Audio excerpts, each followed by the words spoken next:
The three worlds, based on the Chumash religion, are the lower world, what I believe we would call the underworld.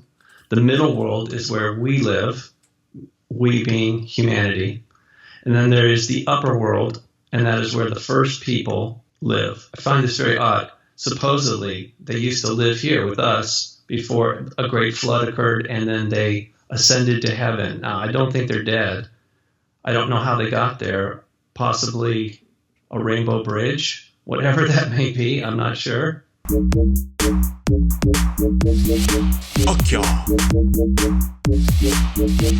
Hello, my name is Robert Stanley, and I'm currently a freelance journalist. I'm very skeptical. I'm not sure that anybody can just believe in something and make it true.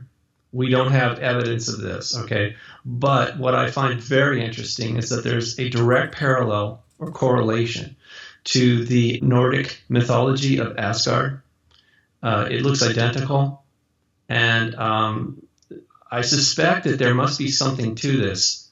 I'm not sure exactly how we can prove it, but I mean, it kind of makes sense in this regard to me. Obviously, we know that there are ancient cities under the ground. That's proven. You go to central Turkey and you can see them. Same is true for South America. And I've even read an article about what appears to be ancient ruins in under Los Angeles as well as in the Grand Canyon. So that would be considered an underworld. I don't know how far it goes down, but I'm just saying that was obviously our ancestors would think of that as the underworld or the lower world. And yes, there are entities living there. They apparently are very negative towards us. The middle world is quite self-evident, okay? I mean, obviously, we would be somewhere between whatever is below us and whatever is above us. The upper world is, I guess, some people are going to try and equate it with heaven. I don't think that's it at all.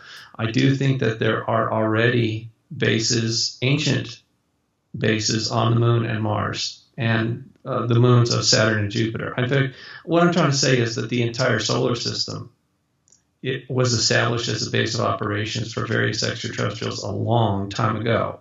So in that regard, you could say that whoever was here when the flood occurred last time, they probably went back up into space to various locations that were considered safe, and eventually they returned because, I mean, how in the heck did we get here?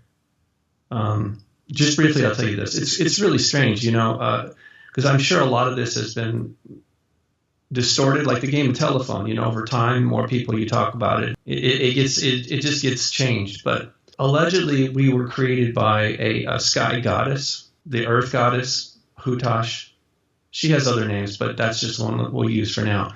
And she was married to a sky snake, which doesn't make any sense. Obviously, humans don't marry snakes, so there's got to be some connection there to a reptilian something.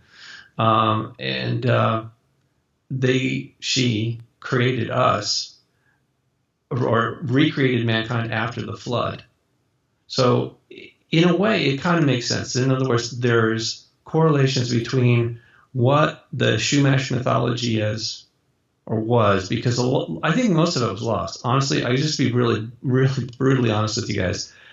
I don't think we have the whole story. I'm sure we don't, because the Chumash themselves, much like the Hawaiian culture, where you have the priests would go into their temples, and average people couldn't go in there. Whatever they did in those temples was private.